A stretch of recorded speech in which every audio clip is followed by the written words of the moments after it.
Welcome to பவித்ராஸ் kitchen. இன்றைக்கி குழந்தைங்களுக்கு பிடிச்ச மாதிரி ஸ்வீட் ராகி புட்டு செய்யலாம். 2 கரண்டி புட்டு மாவுக்கு 1.5 கரண்டி தண்ணி, கொஞ்சம் சால்ட் போட்டு மிக்ஸ் பண்ணி எடுத்து வச்சுக்கலாம். 2 வேர்க்கடலை பர்ஃபி பீஸும் 2 ஏலக்காவும் போட்டுக்கலாம். இது நல்ல ஃப்ளேவர் கொடுக்கும். உங்களுக்கு வேணும்னா இன்னும் 2 வேர்க்கடலை பர்ஃபியும் போட்டு பவுட்ரு பண்ணிக்கலாம். 2-3 தேங்காய் பீஸ் துருவி எடுத்துக்கலாம். புட்டு வேக வைக்க இட்லி பானையில் தண்ணி ஊற்றி வச்சுக்கணும். பொடி பண்ணி வச்ச மல்லாட்டை கேக்கை புட்டு மாவோட மிக்ஸ் பண்ணி வச்சிடலாம்.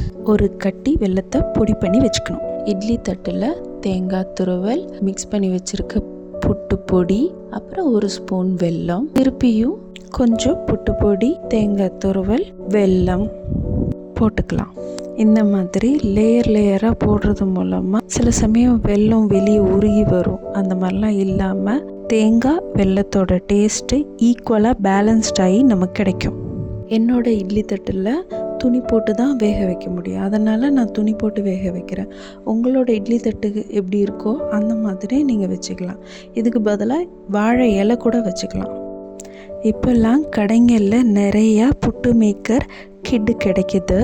ஆனால் எனக்கு இட்லி பானையில் புட்டு அவிக்கிறது தான் ரொம்ப ஈஸியாகவும் கம்ஃபர்டபுளாக இருக்கும்.